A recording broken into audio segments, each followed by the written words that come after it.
नमस्कार साथियों, कैसे हैं आप सभी। उम्मीद करती हूँ आप सब बहुत अच्छे होंगे और अच्छे से प्रिपरेशन कर रहे होंगे। तो एडू क्लासेस के यूट्यूब चैनल पर एक बार फिर आप सभी का बहुत बहुत स्वागत है, जहाँ पे हम पढ़ने जा रहे हैं साहित्य शास्त्र। आपके सभी हिंदी परीक्षाओं में साहित्य शास्त्र से आपको लगभग 5 से 6 प्रश्न देखने को मिलते हैं। 5 से 6 प्रश्न मतलब 10 अंक या 12 अंक यहाँ से आपको मिलने वाले हैं। ठीक है, तो बहुत ही ध्यान से क्लास को देखिएगा, क्योंकि हम यहाँ पे लगभग 50 प्रश्न सॉल्व करने वाले हैं। और अभी आपका एग्जाम लगा हुआ है यूजीसी नेट का, तो अभी आपके लिए ये क्वेश्चन सॉल्व करना ही सबसे बेहतर रहेगा। तो चलिए स्टार्ट करते हैं आज की क्लास। जो भी विद्यार्थी नए हैं, चैनल को सब्सक्राइब करके हमारे साथ जुड़ सकते हैं। और हाँ, क्लास को पूरा देखिएगा तभी आपको बेनिफिट होगा। ठीक है, क्लास जो है पूरा देखिएगा तभी आपको बेनिफिट होगा, और तभी आपको पता चलेगा कि यहाँ से कैसे प्रश्न पूछे जाते हैं। ठीक है, चलिए तो हम स्टार्ट करते हैं आज की क्लास। ये जो है मैंने लगा के रखा, इसको हटाते हैं। पहला प्रश्न आपका यहाँ पे दिखाई दे रहा है, शो हो रहा है। आप आंसर कमेंट बॉक्स में बता सकते हैं। कोशिश करिए कि आंसर कमेंट बॉक्स में लिखें आप। क्वेश्चन हमारा है, निम्नलिखित आचार्यों के बीच सही कालक्रम का निर्देश कीजिए। ठीक है, सही निर्देश करना है। यहाँ पे है, पहले भामा आते हैं, फिर दंडी, फिर आनंद वर्धन, फिर क्षेमेंद्र। सही क्रम लगाना है। और नेट दिसंबर 2004 में ये प्रश्न पूछा गया था। फिर आते हैं वी ऑप्शन में, आनंद वर्धन, अभिनव गुप्त, विश्वनाथ, जगन्नाथ। फिर आते हैं भट्टनायक, विश्वनाथ, कुंतक, जगन्नाथ। ठीक है, फिर आते हैं भरत, भामा, कुंतक, जगन्नाथ। अब आप लोग नोट करिएगा। देखिए, भामा जो है, इनका समय क्या है? भामा का समय है 6वीं सदी। दंडी का समय क्या है? दंडी का समय है 7वीं सदी। आनंद वर्धन का समय क्या है? आनंद वर्धन जी जो है, इनका समय 9वीं सदी है। और क्षेमेंद्र जो है, क्षेमेंद्र का यहाँ पे 11वीं सदी है। आचार्यों के बीच सही कालक्रम का निर्देश कीजिए। वैसे तो ये भी सही आंसर है, यहाँ पे भामा है ना, दंडी, आनंद वर्धन, क्षेमेंद्र। निम्नलिखित आचार्यों के बीच सही कालक्रम का निर्देश कीजिए। भामा 7वीं सदी, ठीक है, सॉरी, भामा 6वीं सदी, दंडी 7वीं सदी, आनंद वर्धन 9वीं सदी, क्षेमेंद्र जो है इनका समय 11वीं सदी। आगे देखते हैं, आनंद वर्धन का 9वीं सदी देख लिया। अभिनव गुप्त जो है, अभिनव गुप्त का समय 10वीं सदी है। विश्वनाथ जो है, विश्वनाथ जी हैं, इनका समय क्या है? इनका 14वीं सदी। और जगन्नाथ का 17वीं सदी। फिर आते हैं भट्टनायक। भट्टनायक का समय क्या है? जो भट्टनायक हैं, इनका समय क्या है? तो यहाँ पे पूछा गया है आचार्य। ठीक है, विश्वनाथ है, कुंतक है, जगन्नाथ। डी ऑप्शन में है भरत, भामा, कुंतक, जगन्नाथ। भरत का है 2री सदी, भामा 6ठी सदी, कुंतक यहाँ पे जो है, कुंतक का समय 10वीं सदी और जगन्नाथ का 17वीं सदी। निम्नलिखित आचार्यों के बीच सही कालक्रम का निर्देश कीजिए। सही जवाब आपको देना है। तो यहाँ पे जो आपका सही जवाब दिया गया है वो डी ऑप्शन दिया गया है। ठीक है, डी ऑप्शन दिया गया है। अब इसमें क्या है कमी? भामा, दंडी, आनंदवर्धन, क्षेमेंद्र। तो वैसे तो डी ऑप्शन इज राइट बताया है। यहाँ भी देखिए, बी भी सही आंसर है।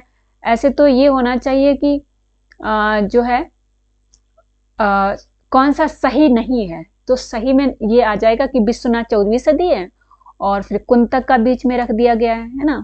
कुंतक जो है 10वीं सदी है, फिर जगन्नाथ 17वीं। तो यहाँ पे प्रश्न का ये होना चाहिए कि सही नहीं है ना। तो सी ऑप्शन होना चाहिए सही जवाब। अब आप लोग बताइएगा कमेंट बॉक्स में कि फर्स्ट क्वेश्चन जो है, इसका सही जवाब क्या होना चाहिए। ये दृष्टि पब्लिकेशन की पुस्तक से इकाई 3 है। चलिए आगे बढ़ते हैं, अगला प्रश्न देखते हैं। ये चीजें क्लियर कर दें कि इससे आपको ध्यान रहे, है ना।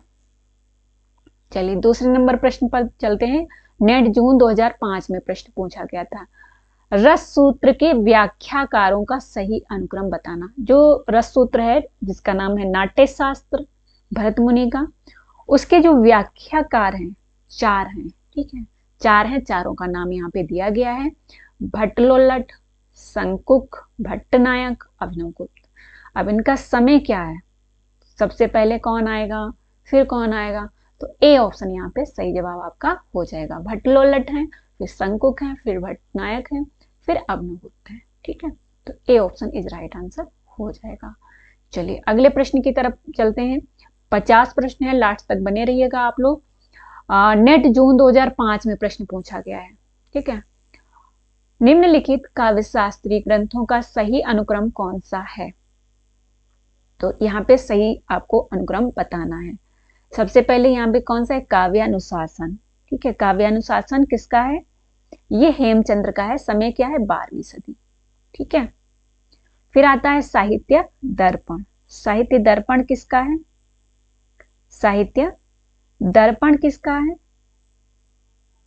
यह है विश्वनाथ जी का, जिसका समय है 14वीं सदी। फिर आता है रस मंजरी। रस मंजरी किसका है, भानुदत्त का है। रस तरंगणी, रस मंजरी तो 14वीं सदी है। रस गंगाधर 17वीं सदी, जगन्नाथ जी का है।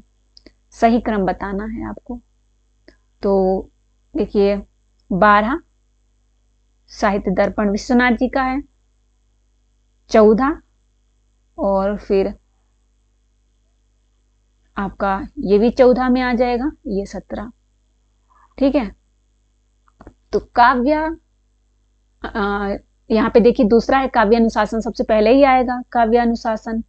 काव्यानुशासन किसका है, हेमचंद्र जी का है, बता ही दिया है। फिर साहित्य दर्पण विश्वनाथ जी का। फिर रस गंगाधर यहाँ पे बीच में आ गया, 17वीं सदी का रस गंगाधर, तो ये गलत हो जाएगा, ये भी गलत हो जाएगा, ये भी गलत हो जाएगा। सही जवाब आपका हो जाएगा ए ऑप्शन।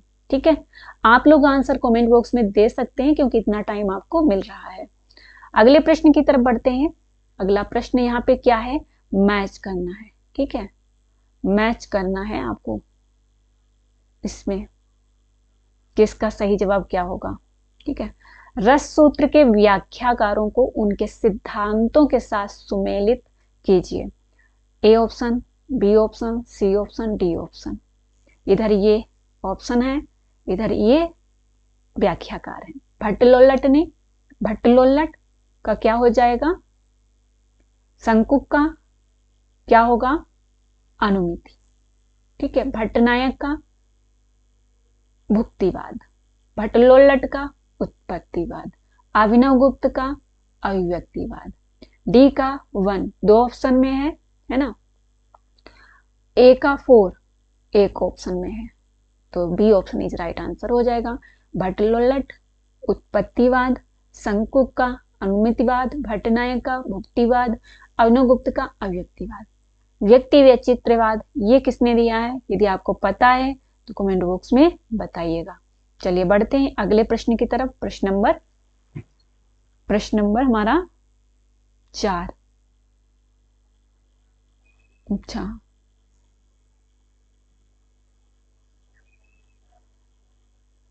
प्रश्न नंबर 4 हो गया। प्रश्न नंबर 5 देखते हैं। प्रश्न नंबर 5 नेट जून 2006। ठीक है, 2006। प्रश्न है निम्नलिखित काव्य शास्त्रीय ग्रंथों का सही अनुक्रम क्या है। तो अभी हम देख ही चुके हैं, रस गंगाधर 17वीं सदी, काव्यालंकार सूत्र 8वीं सदी। किसका है सूत्र, किसका है, बामन का है, 8वीं सदी। फिर है ध्वन्यालोक 9वीं सदी, काव्यालंकार 6ठी सदी। तो काव्यालंकार सबसे पहले आएगा, फिर काव्यालंकार सूत्र आएगा, फिर ध्वन्यालोक आएगा, फिर रस गंगाधर, क्योंकि रस गंगाधर का समय 17वीं सदी है, जगन्नाथ जी का है, तो B option is right answer हो जाएगा। क्लास आपको कैसी लग रही है कमेंट बॉक्स में जरूर बताइएगा। चलिए अगले क्वेश्चन की तरफ। प्रश्न नंबर 6। प्रश्न नंबर 6 हमारा है। प्रश्न नंबर 6 क्या कह रहा है, देखना है हमें। 4 ऑप्शन है। ठीक है, सब यहाँ पे सुमेलित करना है। ये पंक्तियां जो हैं इन रचनाकारों की हैं, ये जो आचार्य हैं उनकी हैं। शब्दार्थो सहितो काव्यम, तद्योसो शब्दार्थो सगुणा वर्ण कृति पुनः क्वापि, रमणीयार्थ प्रतिपादका शब्द काव्यम, वाक्यम रसात्मकम काव्यम। अब देखिए बहुत फेमस पंक्ति है वाक्यम रसात्मकम काव्यम। डी का 2 विश्वनाथ जी की। विश्वनाथ जी का समय 14वीं सदी। डी का 2 दो ऑप्शन में दिख रहा है, तो यही होंगे, बाकी ये नहीं होंगे। अब आपके पास दो ऑप्शन है। नेट जून 2006 में प्रश्न पूछा गया। शब्दार्थो सहितो काव्यम भामा की पंक्ति है, बहुत ही फेमस है। तद्योसो शब्दार्थो सगुणा वनलंकृति पुनः क्वापि मम्मट जी की पंक्ति है। रमणीयार्थ प्रतिपादक शब्द काव्यम किसकी है? पंडित राज जगन्नाथ जी। किसी का 5 दो में दिख रहा है, एक का हो जाएगा थर्ड ऑप्शन, तो बी ऑप्शन सही जवाब हमारा हो जाएगा। आई होप आपको क्लास पसंद आ रही होगी। चलिए अगला प्रश्न देखते हैं। प्रश्न है हमारा, प्रश्न नंबर 7। प्रश्न नंबर 7 है, नेट दिसंबर 2006 में प्रश्न पूछा गया। रुद्रट वक्रोक्ति को शब्दालंकार मानते हैं, इसे अर्थालंकार किसने माना है? रुद्रट जो है इसको क्या मानते हैं?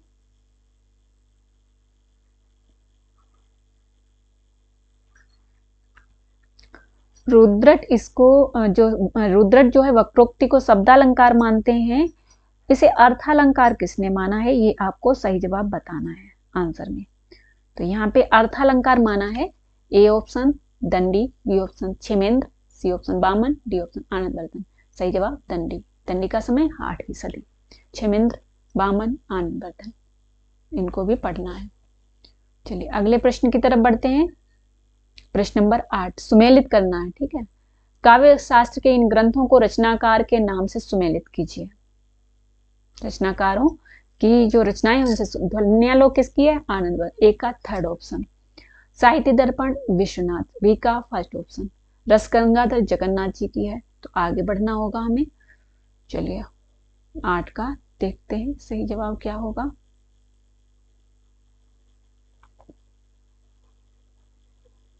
ये ऑप्शन यहाँ पे है, ठीक है।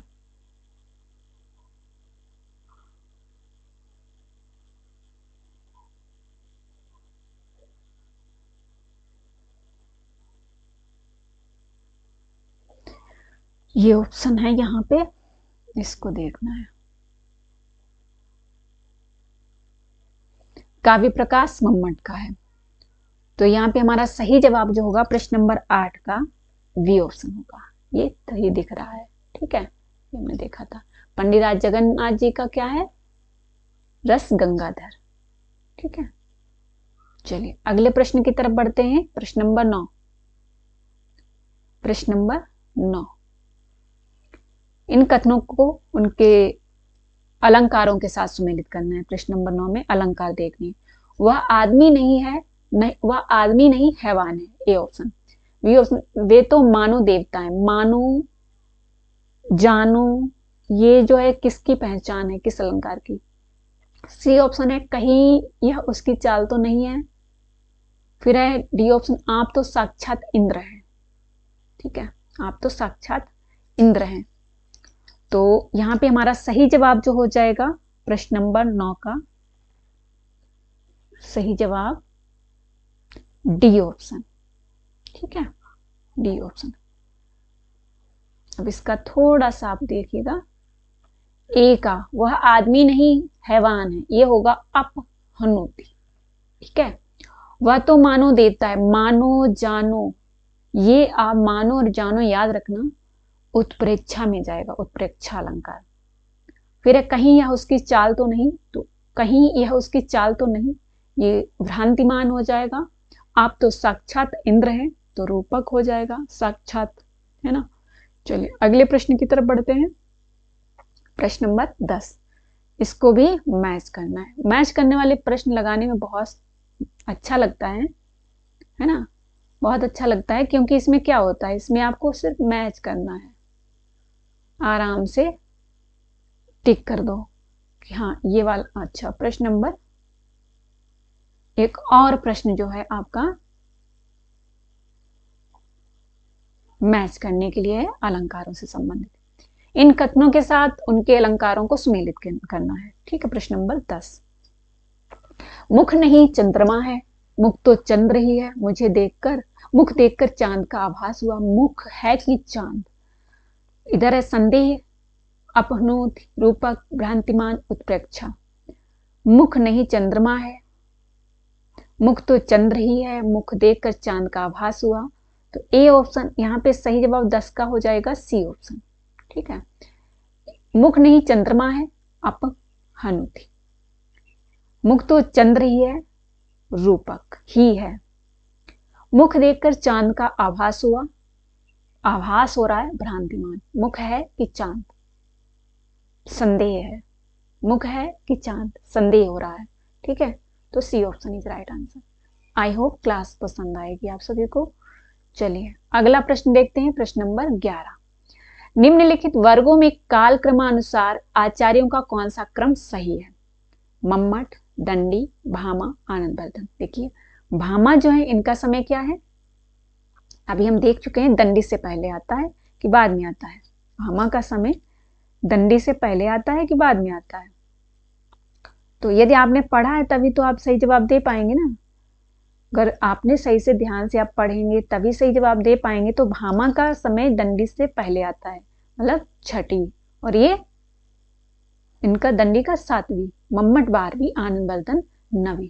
तो ये तो क्रम सही है नहीं, सी ऑप्शन सही जवाब हो जाएगा। भामा, दंडी, आनंदवर्धन, मम्मट। मम्मट का 12वीं सदी है, मम्मट 12वीं सदी।